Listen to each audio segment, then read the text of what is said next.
Estamos aquí con Broxah después de la estompeada que acaba de meter, sacándose ese leasing y cableando absolutamente. How are you feeling after this dominant performance? I'm feeling really happy and really satisfied. I've been waiting to play a league game for a while now, and it was really nice playing it in a game that actually had a big impact as well, like bringing it to the world stage. So it's actually quite a bit of a characteristic pick of yours, not only because I'm almost used to you last picking it from red side, but also you also have really good performances. Do you consider Lee to be your best jungler? I think Lee has always been one of my best junglers. I think I've always been best on carry style junglers. Obviously I've been able to play some tanks as well. I think the past year or so has mainly been tanks, but whenever possible I've definitely tried to get my hands on Lee Sin or Elise or my old school signature champions. Actually, I think this game was also really important because, you know, yesterday was a bit of a sad day for European fans. How was the mentality on the team after the defeat, and what does winning this game in this fashion mean for you? Well, we were all pretty disappointed after the game yesterday. We really want to take down IG because they're being viewed as the best, if not, well, one of the best, if not the best team in our group, and we want to prove that Europe can actually take down China, right? Like Chinese teams have looked so dominant. So yeah, we really needed a mental reset. We needed a win to get back on track. And at the same time, if we start dropping games to 100 Thieves and G-Rex, then we're in a pretty bad spot, right? So it was really important to take them down. And for me personally, it feels even better to win in such a dominant fashion. I also wanted to ask you about the impact of red side, because for me the matchup between Rookie and Caps has been really hyped up, and we see counter pick in the mid lane be really in meta right now. Do you think the result of the game will be much different when Caps is the one that can get that pressure? I feel like it's hard to say, because obviously in general a lot of people use red side to get counter pick mid lane, but in this case we didn't even consider it necessary. Like, I ended up being the one getting the counter pick.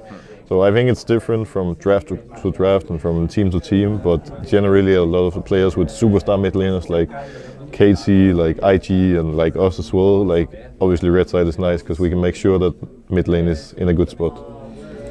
Is there, because people are always talking about your synergy with Caps, but we also see you a lot ganking for the top side, and even today you had a really good gank on the bot lane that got them really ahead. Is there any particular lane you feel more comfortable playing around? You have maybe a bit of magic with that teammate? I think it's hard to say actually, because I think it has changed over time. In the past I've always had really good synergy with Soas. Like me and Soas just always click really well together when we go for plays together, or even when it comes to communication. But me and Caps has worked a lot on our synergy over time. We've played together for almost 2 years now, and I think me and Caps are starting to have a really good synergy as well. So I would probably pick him if I would have to choose one, because I think me and Caps are starting to become a really good duo. There is actually quite a bit of good junglers in this tournament. Even Mowgli came out today for Africa Freaks and had quite the dominant performance. Is there any particular jungler you're looking forward to maybe facing a best of 5 and prove yourself? I really want to go up against Score. Score is being viewed as the best jungler in the world, and obviously going up in a best of 5 against KT is going to be really scary, but at the same time, if I can go up against Score and actually show up, then I have proven to the world that I can show up against the best jungler in the world, right? And I have big respect for Score as well. He has always been one of my role models because of the way he plays and how smart he plays. So I would love to play him on stage.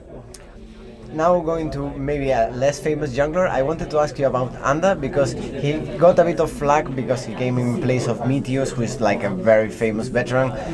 What do you think about his performance so far on the World Championship? I think Anda has actually played pretty well. Even though in our first game against him, he played pretty well. Like he played the jungle matchup Graves into Olaf the way he should, and he made sure that I didn't get any of the first 2 crabs, and he got a lead on me. And yeah, I don't think he has necessarily done anything wrong, and I feel kind of bad for him for being put in this situation. Like, it's the same with Rikara, their AD carry. Like, everyone's flaming the guy, but in reality, I don't think the guy has done anything wrong or plays that poorly. Like, they're just being scapegoats. So I think it's pretty unfair. You could argue that there might potentially be better players out there, but at the same time I think they're doing their job pretty well.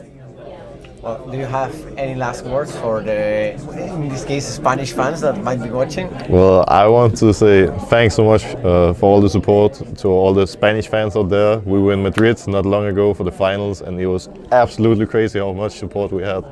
Fnatic had a bar there as well, and me and Puibu were there, and there were like hundreds of people coming just to talk to us and meet us. And yeah, just thanks so much for supporting us. It's great to know that we have so many nice fans in Spain. Thank you very much. No problem. Podéis seguir nuestras entrevistas en esportmaniacos.com, después del programa y el canal de YouTube Esportmaniacos, donde las subiremos poco después de subtitularlas.